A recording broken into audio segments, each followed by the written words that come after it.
basically, like, we stopped doing it because we couldn't do it. And then what we were finding out was that there's a lot of people that we were notifying, like, hey, your subscriptions are piling up. A bunch of them told us, oh, I just assumed nothing came in for me because I stopped getting emails. And it's like, you stopped getting emails, like, almost 2 months ago.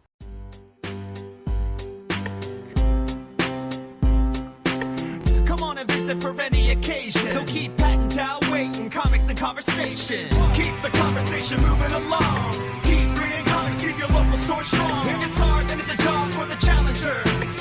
Comics and conversation, y'all. From Challengers Comics and Conversation in Chicago, this is Contest of Challengers, a comics industry business podcast with Patrick Brower and W. Dale Bush. Log into the Challengers at Gmail account and double check and see if there's anything other that didn't get forwarded. Here's the problem. I went to do that today, and either I don't have the right password, and don't say what it is, or it wouldn't let me log in because it didn't exist currently. So I tried. What time did you go? Later afternoon. So it always existed. Okay. It's just like your own inbox. Like, it doesn't go away. It just doesn't. Okay. It's not connected to a thing. It's telling it what to get delivered. Well, numerous times today I had the same issue we've been having that is slowly getting fixed little by little, is that because we transferred computers, all of the saved passwords are gone. Sure. Like, I went to pay Larimar today. Yeah. I don't know how to log into Rent Cafe without everything saved. Sure. I couldn't even tell you our account name on that site. Sure. And it's one of those things where I'm like, oh man, I hope I have it at home. Otherwise, I have to email them and say, can you send me new login information? So trying to, yeah, man, I did that and it wouldn't let me in. All caps? Yeah. Okay. I knew it was all caps. I just didn't remember what the number placement. Wait, no. You okay. probably didn't. Don't say it out loud. Oh, you're recording? Yeah. Oh, I had no idea. I didn't know we were recording. I know, but I said before, I'm like, don't say it. I thought you were just doing that because you... Fine. I like the starts in the middle of a conversation, plus we were talking about some good stuff. Okay. Were we? Talking about frustrating stuff. This whole week has just been... Jesus, like a boot on my neck. Yeah, and then put your dad in the hospital at the same time. Yeah, man, it's not good for either one of us. Yeah, it's just, a super a fun time. Shit week all the way around. And the joke of it is, like, the part that was good, selling books to people. Yeah. That shit was good. It was easy. It was rewarding. Every layer on top of that, or every personal thing outside of that, was just a kick in the dick. Well, like everything we're doing, it's all for hopefully a better experience for not just the people that buy comics from us, but also for us. Okay. Eventually. Sure. I mean, so what we're talking about specifically right now is we changed our website. We did, this yeah. week. Well, we changed the domain over, basically. Right. We had a Shopify storefront, and we had an informational website. And the informational website was challengerscomics.com, and we took that challengerscomics.com domain name, and we gave it to the Shopify storefront. So now when you go to challengerscomics.com, you're going to our Shopify storefront that includes all of our for sale items, as well as links to our podcast, the New This Week list, your managed comic subscriptions. All that stuff is now centralized into one location. It was a little tricky, but it felt like it was fine. And then I woke up this morning to 4 emails in my inbox, which is like, on Christmas Day, I have more than 4 emails in my inbox. So I was like, well, something went wrong. And then having to spend time with Google, figuring out, since Google handles our email client, what's going on and how to fix it and how long is it going to take to fix it. And it was so funny because, like, last night I was so happy with, like, oh, the website's up. Look, everything works. Yeah, we expected the changeover to, and let's not downplay how much work you had to do to get that done. I don't remember. But even after the switchover, it takes a while for things to be updated. And, Sure. you know, we've done our part. You've done your part, mainly. And then you just have to wait. Right. But it was populating correctly in a shorter amount of time than we expected. Yeah, it looked fine, and it was accessible, and it was navigable, and it was like, this is great. And I went to bed thinking, like, man, I don't have to worry about this on Friday. It's all done. This is so great. And then, like, literally an hour after I woke up, it's like, you were telling me, hey, I'm not seeing a bunch of emails, and Molly Jane tells me she's not seeing a bunch of emails. And it's like, well, I'm not seeing a bunch of emails, so that's not great. And then having to figure that out, because there's a lot of things that we can make do with when they're kind of not working, but if we can't get emails from customers and we can't reliably get emails from our suppliers. That's bad. That is, we might as well not be open in the sense of communicating with people who don't work at this, who are not shopping currently at the store. So yeah, it's hopefully fixed now.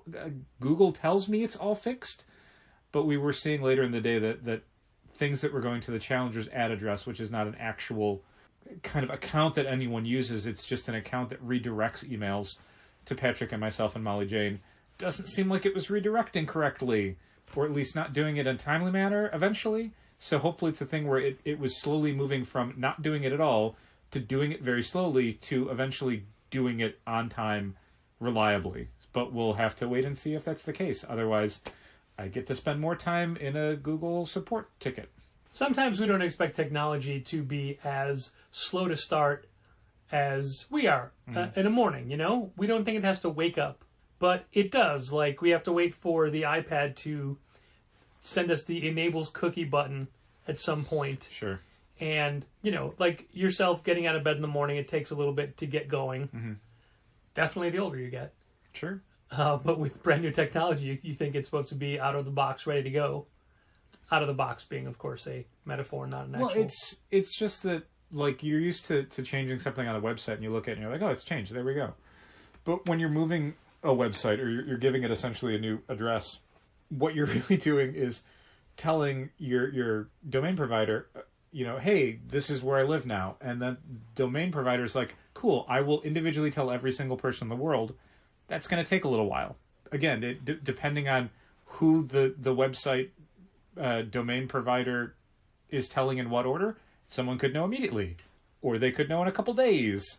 Like, and it's like we the found out school that there closing was, chain. You know, somebody Sure. has to be first, someone has to be last. Sure. When we found out that there was a setting that for some reason did not transfer over from our old domain host to our new domain host, which is what screwed up all of our emails, because it's like, oh, there's a setting that you're supposed to have there that tells it, you know, Google's handling my email and this is how they do it, that for some reason just vanished. So then once we had Google on the line, we were able to say, okay, well, what are we supposed to put in there? And like, just put this in. And I will eventually, Patrick, tell you what we had to do. And it was the dumbest thing. It's literally just like, what do I put in this field? It's telling me to input something. Like, how do I keep going to your Google admin site to generate the thing it's telling me to generate. And nothing in the example videos and images looks like what the site looks like. Every time it tries to do this thing it's supposed to do, it just takes me to the dashboard. And the guy's like, type in the word none. That's it. 4 letters, that word, fixed everything. Stupidest thing. Okay. Yeah. Yep. Wow. Yep. But I mean, did he say it authoritatively? Like, type in the word none, or I don't know, try... Oh man, this is all like online support chats. Yeah. You're not talking to a person anywhere. Like, there is a person, and I appreciated that they seemed to have an actual person's name that was doing this. It wasn't just like, Kevin. I don't believe you're Kevin. This is a name where I'm like, yep, that dude is definitely helping me. Yep, got it. But it was that simple. But at the same time, like, he's like, okay, I'm going to send you an email. And it's like, okay, I didn't get an email. And he's like, okay, well, everything looks good, so you'll probably start getting emails at some point. All right. Like, there wasn't that definitive, like, yep, it's working. This is great. Even when we were having problems with Square notifications and Square notifications not being sent out for a big chunk of the day, Square fixed it, and they're like, you should start seeing transaction notifications. And it's like, cool, I'm not at the store, so I don't know when a transaction is going to happen, let alone, like, if the notification got sent. But it was like 20 minutes later that you guys did a transaction. I saw it in the inbox. I'm like, this is great. We're done. But there's 20 minutes where it's like, I don't know if you fixed it. I can't tell if it's fixed.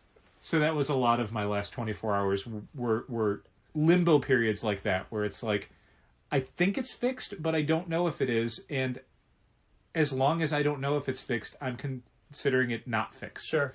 And now I'm just sitting here stressing out because I can't fix a thing that may or may not be fixed already. Cut to Gina and I at the store deliberately just doing things on scrap paper and taking cash only, so notifications don't go through, just to throw another I knew it. wrench into the I system. know it. Yeah, I don't know. Anyway, long story short, it should all be fixed. I mean, the good news is for consumer-facing stuff, outside of sending us an email at challengerscomics.com, you shouldn't have noticed anything. It should all be fine. Yeah, I mean, we had one club member call to request an invoice and saying, yeah, I tried to email you, but it kept coming back. Yeah. Yeah, depending on when they asked. First thing this morning. Yeah, it should be fine now. Yeah, and they got their invoice and they paid it already. I almost hate doing this because this is going to be opening up such a goddamn can of worms. If you're listening to this, send us an email at challengerscomics.com. I want to know if this stupid redirect thing is working. But only one of you. Only one of you. But we're not going to tell you which Coordinate. one. Coordinate Exactly. amongst yourselves. Exactly. Don't send it to Patrick don't send it to Dal don't send it to Molly Jane You've got to send it to challengerscomics.com. I don't even care what the email's about. It can be whatever you want. I can't guarantee you're going to get a response. You might. But please send us an email, one email, so we can figure out if the whole redirect thing is working correctly so that we can start communicating with you again. And then the subject heading is, I've been playing in raw sewage, period. I like it, period. That is Ryan Brown's secret code to get on his commission list.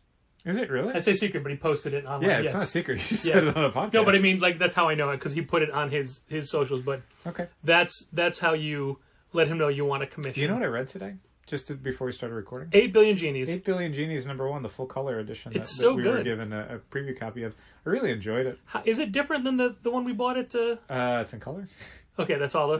Yeah. I mean, I couldn't tell you word for word if anything's been changed. Well, because it feels like it's the same. I was suggesting that some club members subscribed to it today, and they said they bought the issue at C2E2, and I said, pretty sure it's the same thing. Well, I mean, again, color. The colors are good. I like the colors. Ryan does all the coloring, too. Yeah. Look, it's Is it up there? right toward the end of what we're going to talk about. Yeah. Well, we'll jump ahead a little bit, because I did just read it. I did really like it. It's really good. And this is not... There's a couple of books we're going to talk about this week that are by people that are good friends of the store. Yeah. We're pitching their books to you because the books are really good and we think you'll like them. Yeah, no, I dig it. If we didn't like Ryan's book, we just wouldn't talk about it. For sure. I guess, and Charles. Yeah. It'll always be Ryan's book in my heart. Sorry, Charles. The thing I like about it is that it's, and this is maybe similar to another thing we'll be talking about, F This Place. It's kind of working in a different mode than you'd expect. Like, there's humor to 8 Billion Genies. Like, it's kind of an absurd premise. But it's an absurd premise that they kind of play pretty straight. Oh, yeah. In that it has, like, legitimate stakes. Like, there's an immediate wish someone makes that, like, instead of just, like, oh, it has goofy effects, it's like the person who it's targeting is, like, offended. And, like, it becomes a real thing of, like, why would you do that? Like, it goes to some interesting places, and it's kind of... The way it's doing this kind of small cast, locked room sort of scenario is pretty great. I like the characters. They're all different enough that it feels solid and real. Yeah, I dug it. I thought the premise The was good. way the room becomes locked is such a good story point. Yeah, it's good. It honestly, I thought it was a really promising first issue. I enjoyed it quite a bit, and I like the idea that it's just an 8-issue series. I like that they're saying up front, like, no, this is not a premise that we're going to try and, like, wring 2 or 3 years out of and keep coming up with different twists. Like, there is a premise and a cast, and we're going to see it through. There's definitely a scenario that makes you imagine, what would I do in this situation? Mm-hmm. But the just sheer forward-thinkingness of the bar owner is a thing that I never even thought of. Yeah, no, it's definitely like, it's a the smartest defensive wish. Yeah. Yeah, we're not talking specifically about the premise because you have to read it. But I will say that the title is legit. I think we can say the premise because the premise is in the solicitation copy. Okay. The premise is every single person on Earth all at once gets their own personal genie. That genie will grant each person one wish. And then the genie, like, that's it. And then the genie disappears. Yeah. And that's the story. Is what would happen if everybody on Earth all at once got one wish. One wish, that's it. Each person gets one wish. But what if I wish to live forever and Dal wishes that I die immediately? Right, so I mean they'll get into, I feel, a lot of that stuff. And a lot of, like, the entire first issue is just literally the first few minutes of this premise. And that's the conceit of, like, the story. Each chapter is a different amount of time passed. Right. but with also multiple ticking clocks on it, Yeah. or I guess tickers. You know. Yeah, no, it's a really good first issue. Yeah. Ryan's designs are really good.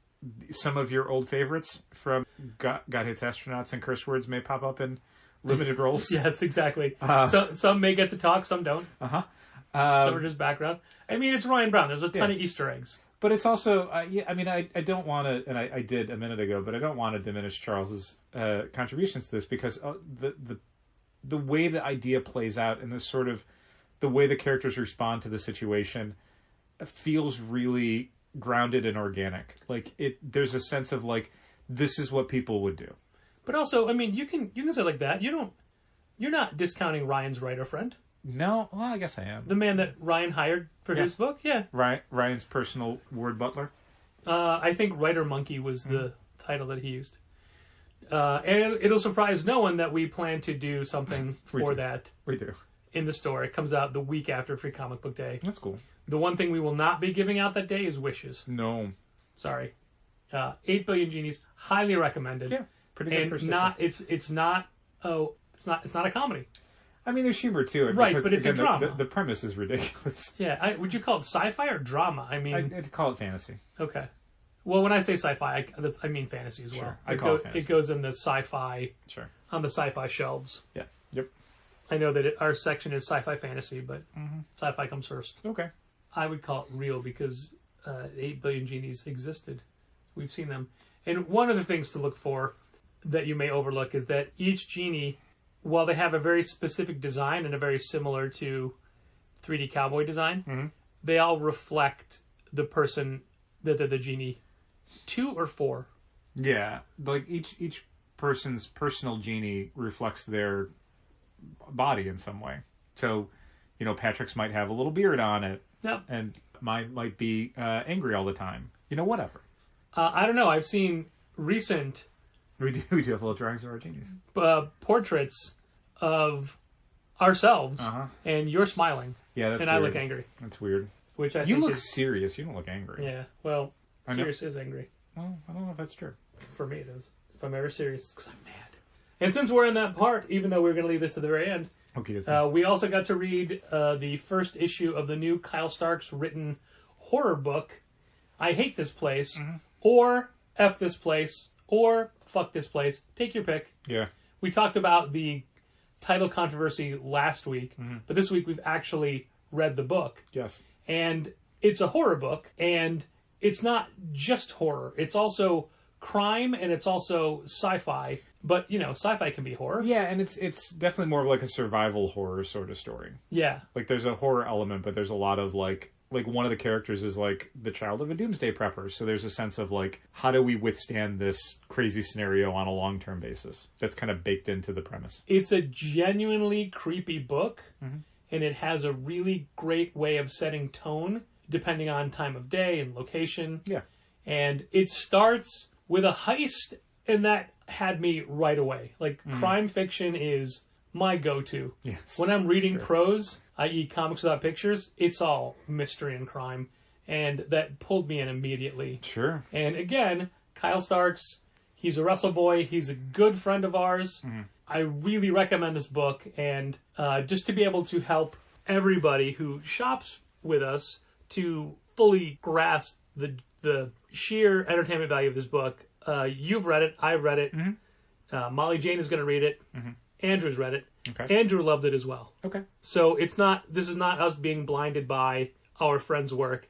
This is a good book. So if you want to sign up for a horror book, jump in, man. I don't know. Is this a miniseries or have they said? I don't remember. I don't Anything from remember either. Skybound, I assume it's a miniseries. Sure. Like it or not, it's probably a miniseries. Strong recommendation so far this episode for 8 Billion Genies and for F This Place. And I know we've been pitching some Batman-related projects lately, like Batman Killing Time. Which I read today. And? I thought you read it a couple days ago. No.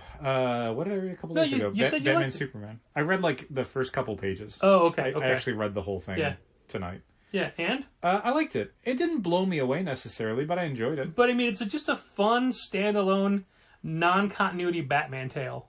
Yeah, I And would. it's also a heist book, too. I would argue the non-continuity part. I mean, it's not part of the current continuity, but Well, it that's what I meant. definitely fits into like a Batman Year 3 sort of thing. That's what I meant. I meant like he's not Or year- living in year a brownstone. Year 1? Is the Reaper in it? Maybe. Yeah, fine. There's 5 more issues to go, I think. Anyway, it was revealed yesterday and at Comics Pro, because right now is the big Comics Pro annual meeting. Yep. And yesterday I watched, it's all virtual, Yep. even though 5 years ago we were in Memphis. Yeah, Anyway, probably. today was Molly Jane's job to handle it, and she was watching a bunch of the stuff. Yeah. And so far her favorite was the Scholastic presentation. That's cool. Did you, speaking of people we know in the industry, did you hear Gina Gagliano landed someplace new? No, I didn't hear that. The Boston Book Festival. Huh. Yeah. Weird. Okay. Like, she she definitely was- wanted to change. She lives in Boston, and apparently, like, She didn't. she has for a couple of years, she said. Okay. In a press release where I'm at this place now. Okay. Cool. Anyway. Good for her. That will definitely make us take a second look at that thing because she's involved. The Boston Book Festival. I mean, just the idea of it, what it's for, what's about, who does it, who goes there. Probably books in Boston. I wonder. But I mean, maybe she's just bringing a whole comic contingent to it. I mean, it might not be comics. It might just be books, you know? Right. That's why I said I'll take a second look. Okay. And I forgot what we were talking about. We were talking about stuff that Oh, Molly right. James saw on Comics Yeah, Pro and what you saw on so- Comics Pro and The big the announcement. announcement from yesterday. As far as I'm concerned, the biggest and best announcement that came out yesterday is starting with issue 125, shipping in July. Chip Zdarsky is now the ongoing Batman writer, Yeah. and he's in it for the long haul. Which is weird because I thought Josh Williamson was a new Batman Yeah, writer and but- also in it for the long haul. Turns out Josh Williamson was 7 Apparently not. issues. Yeah. He was a transitional writer.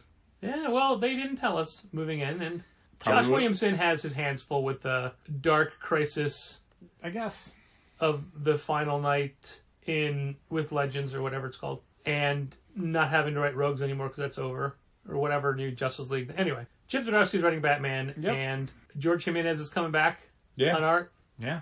and it looks like it's going to be a lot of fun. I hope so. Very excited for, and he's already said that he's working on threads that run through the Bat universe. It looks like he's really going to be focusing on Tim Drake as Robin. I hope so. Yeah. Tim Drake's one of my faves. I have not read an ongoing Batman book, I think, since Tom King left. Okay.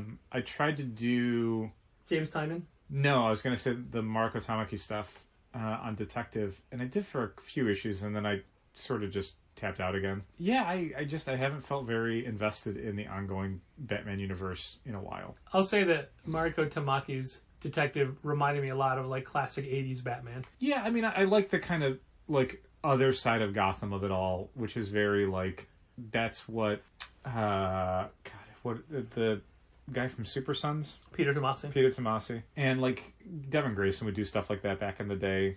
It was just like, I don't know, let's just do stuff about, like, Gotham City beyond, you know, the murder clowns and the urban vigilantes and all that stuff. Yeah, sure. And other stuff with, like, the larger Batman family. And the Devin Grayson thing stuck out to me because it was, like, she was someone who was always doing a lot of stuff with the Huntress, and the Huntress was kind of a big part of the Marco Tamaki stuff. So, saw some similarities there, but it just... Yeah, I could not stay on either one of those books. And the Tynion stuff, I checked out of almost immediately. It just was not to my tastes. Okay.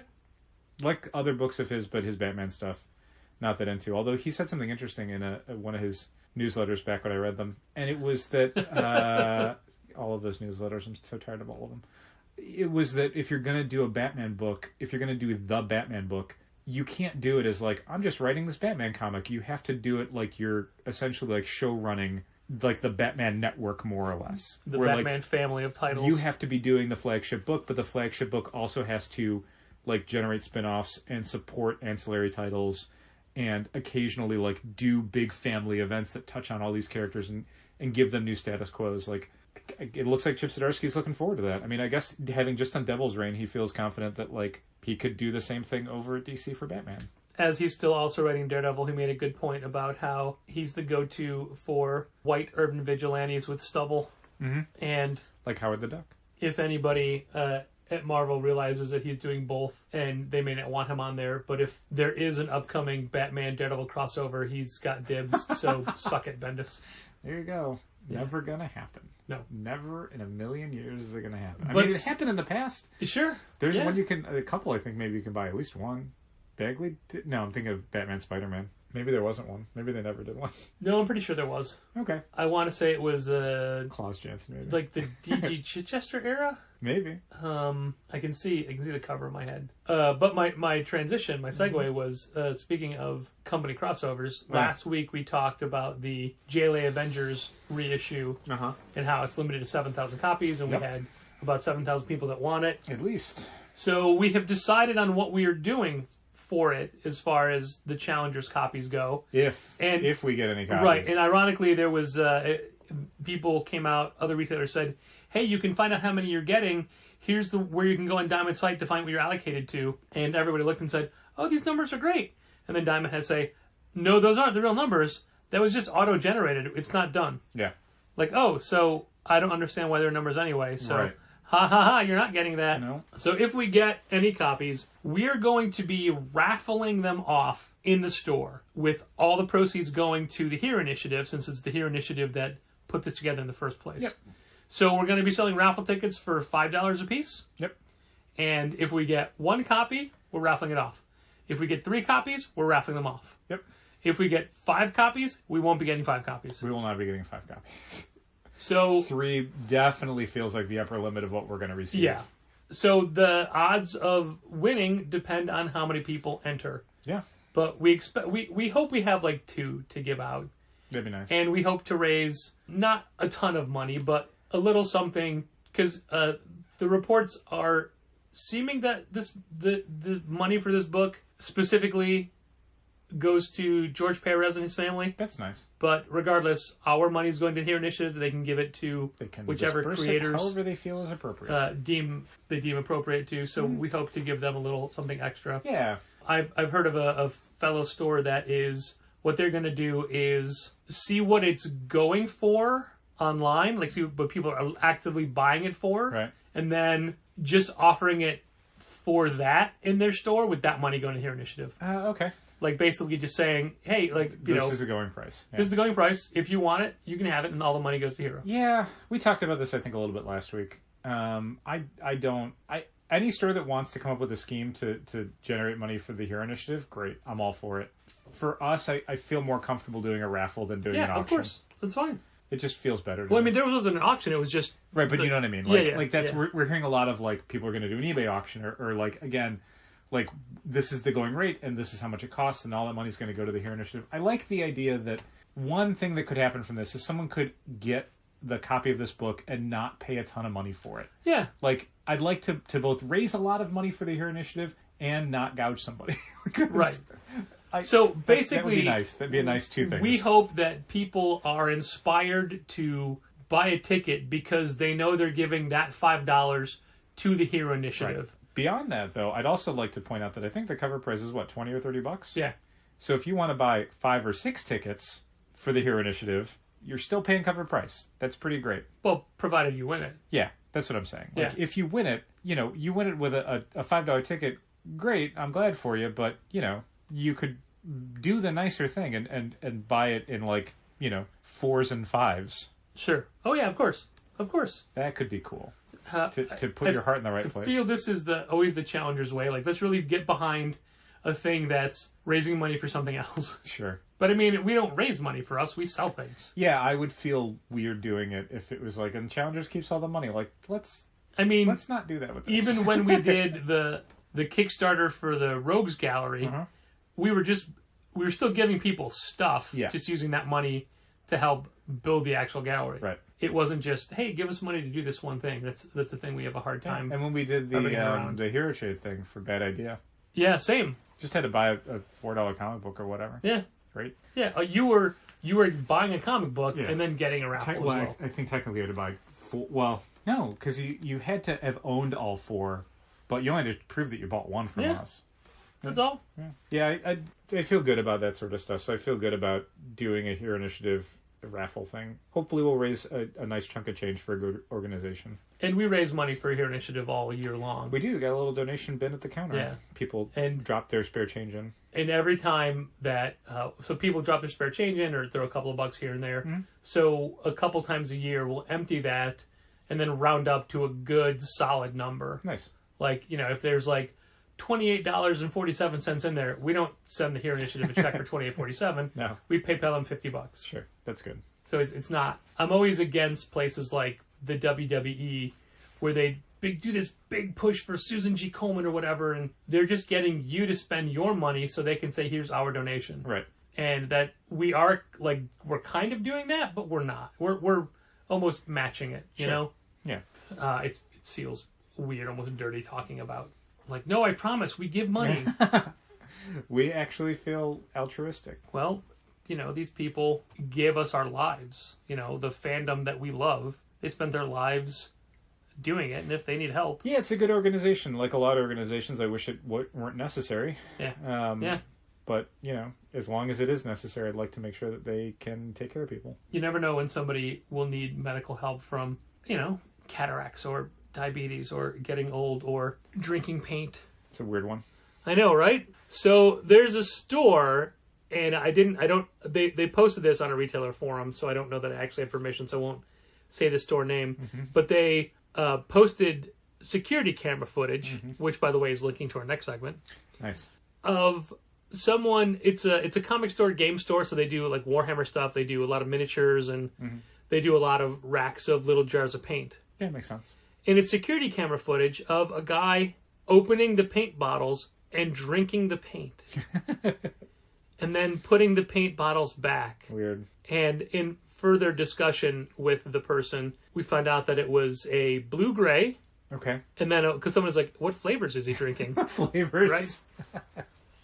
But this guy's, like, he's walking, like, flavors paint. It starts with him already having a little jar in his hand, and he pulls his mask all the way down, and then he walks into the corner. You're like, is he drinking it? He's drinking it, and then he puts it down. Wow. Then he walks back right into the middle of the floor, and he starts rubbing his eyes, and motion, like rubbing his face. Yeah.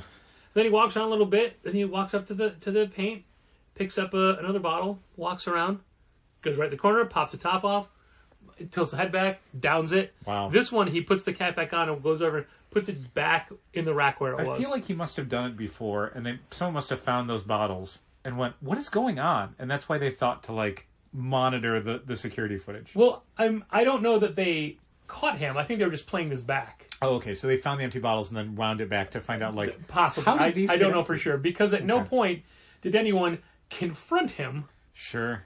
And the people who were watching, they weren't, like, because they were like, hey, can you get the phone? You know, you can tell that they were... Right.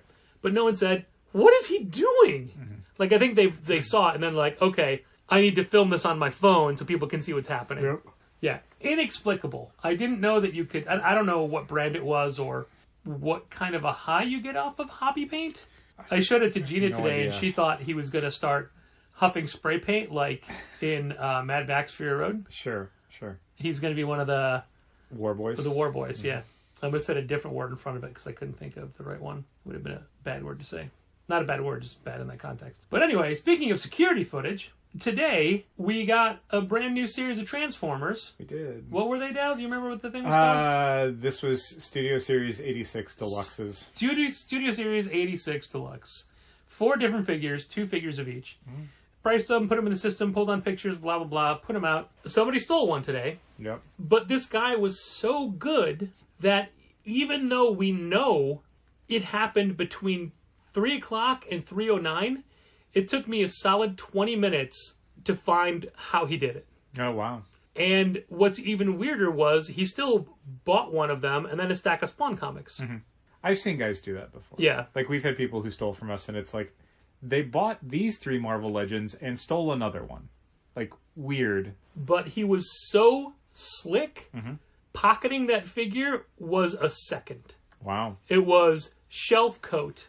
And then, because 2 figures were missing off of the rack, but he bought one.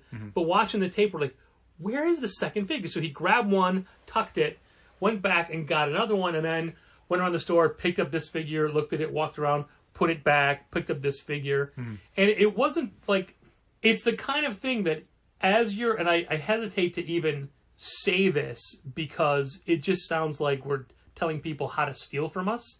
Clearly, people don't need tips. Yeah, unless you have somebody dedicated looking at all the cameras all the time, you didn't catch this guy. Yeah. And he did it with somebody right there. Like, somebody was at the humor section, and he did it because they were the first thing on the new release wall, and he's right by the supplies. He did it, like, right there. Wow. Now, on the camera, it may look like those people are closer than they actually are. And also, like, dude's wearing a hood Of course. and a cap, so you really can't see the face. And I thought, well, okay. I really hate winter weather when it That's comes exactly what Gina said. to store security. Yeah. Because it's just like people come in with hoods and hats and gloves and now masks and big heavy coats, and it's like anything could be in there. Like most of the times that we've had people stealing toys and stuff, it's in the winter months. Summer months, where are you going to put it? Where's it going to go? Well, so he had his winter coat open the whole time. He was wearing a hoodie underneath it. Oh, we've seen guys before where it just goes on the inside coat. Yeah. Like Marvel Legends, we've seen blows security my footage. mind because none of my winter coats have inside pockets. Yeah. Definitely not big enough to hold a boxed Transformer figure. No, man, they got a system. These guys, Yeah. this is not their first rodeo. They are doing this at a lot of shops all over the city. I showed it to a They know different exactly how customer to do it. at the end of the day, and he's like, "Oh, well, he's a pro. He's Oh, got yeah. a system for this." Yeah. The fact that he knows when to do it, he knows exactly how fast to do it, he knows how big of a figure he can get. Yeah. And he still stayed in the store for a while after he. Well, not a while. And that's how you know he's a pro, because those guys, whatever fear they had of doing it, of getting caught or whatever, they've long since burned that part of their brain out. So they just do it and they hang out and then eventually they leave and they don't care. And I'm giving away another tip because at one point I'm like, well, okay, we got him though because we know what his transaction was. I could pull it up. Here it is. Blah blah. He paid cash. There's nothing to time to it. However, he has one major identifying characteristic, which I'm not going to say. Thanks. But I'll tell you later. I figured you would. Yeah. And it's just a brand new thing we can put on the shelf, but it had to be on the new shelf because we could see the other shelf, and literally, like you could, it's as always, it's super frustrating because you lose one or two figures, and it's like I might as well have not carried those figures at all. right. And the markup on these Transformers is not great. It's not great. But you just feel like unless oh my God, we're not just sitting behind the counter watching screens. Right. We had no UPS today, by the way. Okay. But there were 2 diamond boxes that were due. It snowed. Yeah, which is weird. I mean, we still got deliveries from the mail, boxes from Simon & Schuster from the mail. Yeah. But anyway, like Gina and I had stuff to do all day long. It's not as if we were standing behind the counter dicking around, not doing anything.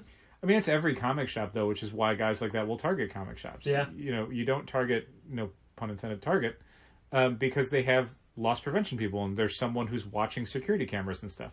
I'm sure you can steal stuff, and I'm sure like people who steal stuff from Target all the time are laughing at me for saying this. But like there are people whose job it is to catch shoplifters. At small businesses, especially comic shops, it's usually way more customers than employees, or employees are doing like the job of 3 people, so they don't have the ability to like really focus on one thing. They have to be helping customers and receiving orders and doing don't needs and making bags and boards and cleaning up messes and everything else.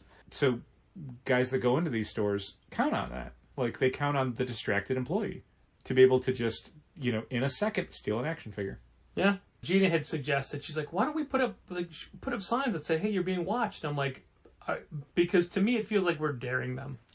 Yeah, and on top of that, I don't think there's cameras. They just they think that they can get away with it before you'll be able to know that they took it. Well, the reason she suggested no one has time to be watching the cameras the whole time. Right. She suggested it because she's like, well, I don't steal things, but that would deter me. I'd be like, oh man, they're watching. I'm like, yeah, I think that we would just be posing a challenge. Yeah, and on top of that, like, it would deter Gina because Gina's not someone who would steal stuff. So she has a sense of, like, guilt and shame. But this is somebody who clearly doesn't. So saying, like, hey, it would be like posting a sign saying it's wrong to steal. They know that. They don't care. Right. But anyway, speaking of Gina. I'm sorry, Gina. You did not escape this. This was supposed to be a workday edition of Let's Check In with Gina, but we got way too busy, and way too many things happened, and Gina thought she escaped it, but now that it's the way home, in the car, off hours, we're still doing it. Yeah. So, Gina, how's it going? Good, how are you? Tired. I had a long day.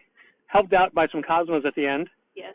some salami and Cookies. provolone, and some very weirdly baked chocolate chip cookies. Still very good, though. Thank you. You're welcome. Gina, I wanted to take a look at one book that you bought this week Mhm. and to have you basically tell us why you bought it. Okay. And that book is the current issue of... Catwoman. Oh, wow, I thought it was Black Widow. Okay. I changed my mind. Okay, great, sure. Yeah, you're allowed to. There are a couple. You're more than just, you don't buy just one book, Gina, you buy a bunch. There were a couple I would have talked about, but I think it's Catwoman this week. Okay. So Catwoman is at the start of a brand new creative team and a new direction. Mhm. And Nico Leone's doing the art, and it's real good. It's real good. She's still in the costume that our good friend Joelle Jones designed. Mhm. But anyway, it's me talking about the book. I have to concentrate on not killing us as we drive. Mhm. So why don't you talk? Yeah. So I had a bunch of books in my list this week. I was excited about. I always look at what I'm getting the week before, but I always forget in between until I come into So work. it's like, when you know what you're getting, do you try to like look back and think, okay, what's going on in the storyline? Where am I? Like stuff like that, or you no. I just so you like know what's coming? Yeah. Yeah, since I like the managed comics thing so much, and since it's so easy to navigate, I usually check what's coming out next week when I'm at the shop, and I 100% forget Of course. what is in my pull list by the following week. I mean, I knew Saga was going to be there, but as excited as I am to read Saga and Black Widow, I'm very excited for Catwoman because I've just always really loved her as a character, and I'm always waiting for a good writing and artist team to take over for Catwoman, so I could read a new Catwoman book that Sure. I'm into. I love Lonely City, so Oh, yeah, I think that's so good. fun. Only one more issue to go, but What? yeah, it's only 3 parts. Yeah, sorry. I thought it'd be like 6. And I'm even more. Well, it was like 6 issues, but it's Yeah. basically they put them in oversized issues. I was lucky enough to read the first 2 issues of that before we ordered it, but I got to read the third one off the shelf like a normal person. What is that? But yeah, I'm very excited to read the new Catwoman issue. I really enjoyed the first one that came out last month. Yep, that's fun. I can never remember if it's like Yeah, every 2 comic weeks, publishing is every such a week. weird. Like Catwoman's basically once a month, which Okay. fine. Yeah. So this series started with Joelle Jones writing and drawing, Mhm. and then shifted to just writing, and then Ram V took over. So I think I don't remember the numbers. This is like 37, 38, or are we not that far into it? I thought it was 38 or 39. Okay. This is basically the third writing change, so I guess the third storyline shift. Mhm. I know you're only 1 issue in. Mhm. How does it compare to the other 2? Well, I honestly don't know a lot about the other ones. I didn't read them. Oh, okay. I usually am pretty good at just kind of jumping in, Gotcha. even if it's a new writing team. So that's why you were so excited because of all the hype surrounding this new book. Exactly. And, Yeah. Okay. I think I had read maybe a couple issues of the Joelle Jones one. Yeah, but I didn't stay on it. Okay. But Like- yeah, it's never very hard for me to figure out like where we are and to jump into like. And a new honestly, that's the way comics have storyline. always been made. So many times now they change everything just for the sake of new readers. But comics.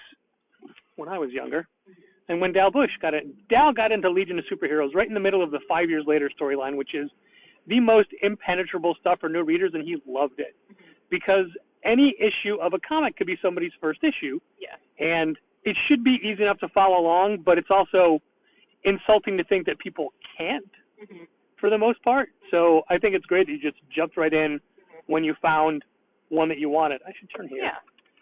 Yeah, and I loved the art in the first issue. I think the story is really interesting. I know I talked with you earlier about the Batman Catwoman Holiday Annual. Oh, and so good. Yeah, I think maybe even reading that last night has me interested in More reading excited more for this, yeah. Catwoman stuff, Yeah. for sure. So it was a nice surprise, or a nice reminder today to see that I had Catwoman in the box. Are you reading Chip Zdarsky's Batman the Night? Yes, I am. I haven't Okay. read issue 2 yet. Okay, I am I bringing think- it with me to read. You will have conflicting thoughts about issue 2. Okay. I heard you tell someone Yeah. else earlier. I mean, similar thing. I liked it, but I think there's a thing in it that's a little too Oh, I don't know. It's like the Star Wars movie Solo. And one of the things I hate about that movie is they had to tell you where everything came from. Yes. Why his name is Han Solo. So, How he got the Millennium Falcon. How Chewbacca got his name. Like, as if nothing interesting happened to him from the point that movie ended yeah. to the point we meet him in A New Hope. Mm-hmm. Because we find out like all the things we learn in New Hope, like not learned, but the points about his character, that movie explained them all. I never wondered about any of that. No one did. I know. And so it's like, oh, nothing of import happened. So it's a little thing that Chip Zdarsky, knowing where Batman is now, you can weave in this thread of, oh, well, here's something that pointed him in that direction, and it's a little too on the nose, Okay. but regardless, it's still. Why is he called Batman? Okay. Chip Zdarsky just has two questions. One, where's Alfred? Two, why a bat? Good question. Very excited for Chip Zdarsky to be taking over the regular Batman series, starting at number 125 Yeah. in July. Anyway, it seems that you are definitely drawn toward Catwoman-type themes. And as great as all the Love her. Batman Catwoman stuff is, it's arguable that these are all potential future things, right? Mm-hmm. Specifically, the Batman Catwoman Christmas special Yes. is just all of Catwoman's Christmases. Mm-hmm. And Batman is not necessarily really involved in that issue, nor does he have to be. No. And it's also an amazing tribute to John Paul Leon. Yeah. I saw that too. Yeah. Yeah. No, I loved it. I'm excited to be Catwoman. Yeah, I don't know. I just love her. Ever since I saw Batman Returns as a kid, Great. it's like been one of my favorite I love it. characters ever. That's all the reason you need. Mm-hmm. So, well, thank you, Gina. Thank you for checking with us. And we will see you on Fridays at the shop. Awesome. Thank you.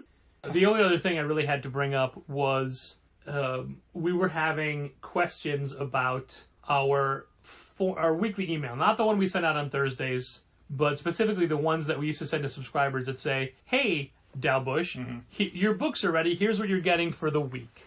Right. And we don't have that anymore. No, because currently Managed Comics lacks the functionality to automatically notify people that their subscriptions have been added or that things have been added to their account. I wish it had that, and hopefully someday it will, but it currently does not. So you devised a solution for that this week. Kind of, not a solution, but like a stopgap. A workaround? Yeah, so basically, like, we stopped doing it because we couldn't do it, and then what we were finding out was that there's a lot of people that we were notifying, like, hey, your subscriptions are piling up. A bunch of them told us, oh, I just assumed nothing came in for me because I stopped getting emails. And it's like, you stopped getting emails like almost 2 months ago. But they just assumed for 2 months nothing came in, which is a bizarre leap in logic, but apparently enough people thought that was the case that we have to address it. So the idea was to do an email that basically says, on Tuesday nights, hey, the books have been pulled for the week. Check your account and see what's been pulled for you. So we sent one of those out this past Tuesday. As with a lot of emails that we sent out through Managed Comics, good open rates. Seems like a lot of people read it. The problem we have, though, is that it's not targeted. The other emails, you would get an email on Tuesday nights if anything came in for you. If nothing came in for you, You wouldn't get one. You get no email. So you'd only be notified when there was something to notify you about. The problem with these emails is that it's going out to literally every subscriber. There's a chunk of them where it's like, oh, you got in Batman this week, or you got in Saga this week, or you got in Amazing Spider-Man this week. So, like, they'll have something. But there's some people who it's like, they're down for a Nice House on the Lake. I mean, that book's not been on the stands for 3 months, and it doesn't come back for another week, and then it's a monthly book. So they'll be getting 4 emails a month, only one of which is actually any good to them. Yeah. And even then, it's for 6 months, and then it's not good for them ever again. So that's sort of the problem we're in, is like, we can change the language to tell people, like, hey, this email isn't saying you have stuff in, it's reminding you to check and see if anything's come in for you, which obviously is not ideal. When I pre-order stuff at Big Bad Toy Store, when it comes in, I get an email saying, hey, your pre-order's arrived. Right. I don't get an email every single week saying, we've received pre-orders for some people, go check. Go check, see if it's you. And then find out, like, oh, no, nothing came in for me. Yeah. Which is a bummer. It is a bummer to go to a site thinking something might be waiting for you and then finding out, no, nothing. They've wasted your time now.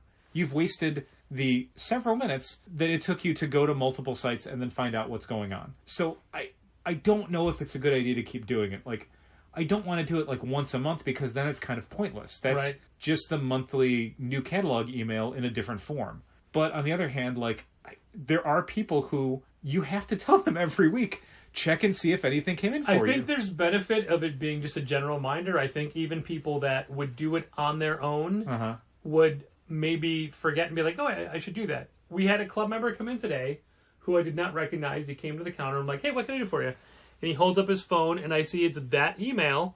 I'm like, oh, what's your last name? So I go pull their books, and it was one of the handful of people that Andrew had missed the Christmas card. So I was able to think in my head, oh, you weren't here at all in December or January. You barely got February. Like with But a couple days to spare. You came in because you got the email. Yeah. So it's like, that's the thing, is it's this 50-50 thing of like, I can see the benefit, but I can also see the ways that it would be a frustration. I hate saying it this way, but there's an unsubscribe button at the bottom of the page. You're not unsubscribing to that email, you're unsubscribing to all emails, but you can unsubscribe Sure. to all emails if you want. We can still message you directly, but you can unsubscribe to whatever notifications we send Automatic emails, yeah. Yeah. And that's to say that's the ones that you generate automatically and send because we have no... That was always one of the things where people would respond to that email about the books they have set aside for them with specific questions but not mention their name. And for us, it's like, no, this is auto-generated. Yeah, I don't know who you are. We don't know who you are. Especially if your email address doesn't match your name. Yeah. Yeah, I mean, like, we would send out a bunch of emails that would frequently get misconstrued. My favorite, and favorite is, of course, sarcastic, email that we would get was when we would send out the monthly new catalog notification that would include, like, hey, here's a list of all the books that you're subscribed to. And it would specifically phrase itself in that way. It would say, hey, these are your subscriptions. If there's anything on there you want to change, please notify us. Like, respond to this email. We would, every single month, get at least one person coming in saying, yeah, I got an email that my subscriptions were in, and we'd look in their box like, nothing's here. When did we tell you that? I got, and they'd show us the email, and it's like, that's a list of your subscriptions, not a new subscription that came in. But yeah, as we were finding out this week, as we made a whole bunch of new signs, pointless, mostly pointless to do any sort of sign. That's a good point. This week, we really, Marvel last week and this upcoming week have like 8 or 9 second prints out for the week, and other publishers have other prints as well. Yeah. So we have newly designed, and the way we used to do new release signs, new this week signs, when we had everything just on one wall. But now we have signs that say new first issue or new printing of a previously released book. Yes. And we put those in front of the second prints, third prints, or whatever. And the signs are like 3 inches by 5 inches. Yeah, and we talked about it last week just as a thing of like, let's try and give people more information on these books, because a lot of times the variant covers can look like brand new books, and people might end up buying something that they've already bought. So one of the first people that was in on Wednesday within the first 3 people had a stack of second prints, and just so we're clear, we always say to somebody, hey, this is a second print, right? And then I followed up, and if they go, I know, I'm like, totally sure, just to make sure you knew, didn't want you to get home and feel burned. Right. Didn't want to get home and say, I already have this. And this guy had like 4 or 5 second prints that he didn't know were second prints. Yeah. And they all say second print somewhere on the cover. Yep. But also, they had signs in front of them. And also, TMNT Last Ronin doesn't come out super often. It certainly doesn't release 2 new issues in 1 week. Yeah, doesn't do that. Doesn't do that at all. It was so disheartening. It was the universe rebutting the, should we have last week release signs? Yeah, right? No. Yeah. Why bother? Yeah. Man. Yeah. Frustrating, it but was, funny. It's one person, fine. They missed five of them. 5! And I want to say it happened to like another guy in the first 5 people. Oh, it absolutely did. But that was just one. It was one guy. And then there, to be fair, there was one person who's like, no, I know, I wanted this. Sure. I'm like, okay, great. Please. Perfect. Thank you. Happy for you. We just just life has taught us we need to double check with people. Yep. Whenever somebody comes up with supplies that are not current, you say, did you want Silver Age size? Yep. Because 60% of the time, they did not. No. They saw a shelf with bags and boards and just grabbed them and didn't realize that there are multiple sizes. Yeah. And they grabbed from the wrong shelf. Yep. Yeah. It's one thing if you miss the labeling on the book itself, but all these signs right in front of it. Man. Reached his arm past those signs to grab the book. You got to lift the book over that sign to get it out of the shelf. TMNT Last Ronin is not a small book. Man, fun and stuff. It was just I deliberately didn't look at you. Because I did. You wouldn't have like done anything. Of course but not. Oh my God. Yeah. I felt bad for you. For us. I mean, for you. I didn't personally make up those signs or put them on the wall. You did the work on it. And I mean, we've all been there. We've all been there where it's like, I'm going to do this smart thing that's going to help our customers. And it like is not only completely ignored, but also like creates negative work for us. And then it's like, why did I bother? Like, you don't want anyone to pour salt in that wound. It's just everything that we've done lately and since the pandemic is I said at the start of this podcast, to make the shopping experience better and hopefully easier. I hope so. For people. And it's when they go out of their way to make it harder. Yeah. I mean, there's some fun stuff that I've seen. Subscriber and friend of the podcast, Christopher Burton, took the opportunity to grab some extra stuff off of our website to bundle together with his next outgoing order. And hopefully that was an easy process for him. Like, that's the hope of the big domain name migration is creating a site. And we added a bunch of extra stuff to the Shopify site so it would hopefully cover all the bases that the previous informational only site covered, to give people a place where, you know, buying a book to set aside and signing up for a new series and figuring out what's coming out next week. And, you know, all that stuff happens in one place now. And hopefully it creates a much less friction to that whole process where you don't have to go to all these, you know, pull box and then shoot us an email and then do this other thing. Like, you don't, it's all just right there. You just do it at home and you do it at your own pace. That's the hope when it's all working right. It's nice to see that happen. I just want to say that I love the in-stock function of the website. Like, just knowing if a thing is there or not. It's so much easier when somebody calls and says, we're getting better with the comic inventory. Do you have this book? You can just, like, hold on, type yes or no. Like, today, a club member said, hey, do you carry this book? I'm like, yeah, pretty sure. Let me see if it's out of stock. Yeah. But then look it up, see it's reorderable, et cetera, et cetera. Right. The drawbacks in the new world we live in is when somebody who, by the way, is not a club member, doesn't have a divider, but is in the system for upcoming books. So they emailed to say, hey, I'm not going to be here the following week. Can I reserve these books? Oh, they just signed up. How do you know? Because I know who you're talking about. Okay. But they come in every Wednesday, but they just signed up for the subscription service via Managed Comics. Okay, but I thought within the last 5 days. Okay, because I thought that they'd been signed up. I thought they were a club member. Like 2 or 3 months ago. Nope. Okay. In the past, they've just said like, "Hey, I'm going to be out of town next week. Can you set these aside for me?" Gotcha. So it's really easy to just be like, "Great, they're in the system. I'm going to add these books." Right. The problem is some of them are variant covers. I'm like, I don't think we ordered this. I have to go to this website to see if we ordered this one, to this website to see if we ordered this. This one doesn't tell us if we did.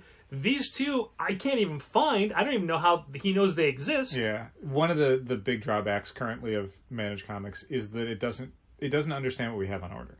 Like, that's a big problem. Right, but I went to PRH. No, PRH, they're working on that part. Yeah. They've never had that functionality as far as, like, an easy way to find it. You can dig through invoices and orders to find out if you've ordered something, but they will eventually have the kind of, essentially the diamond thing of, like, go to an item and it'll tell you, like, you ordered this many. It just hasn't shipped yet or whatever. Ideally, we would have that on our local system where Managed Comics and Shopify would know that we ordered X amount of variants or Y amount of different covers and be able to, you know, more accurately understand, like, do we have these for the shelf currently or do we not? Like, that is just, it's a function that Comic Suite and RMH had, but Managed Comics just doesn't right now. One of the variants was, I'm like, I know for a fact we ordered this, fine, they can have that.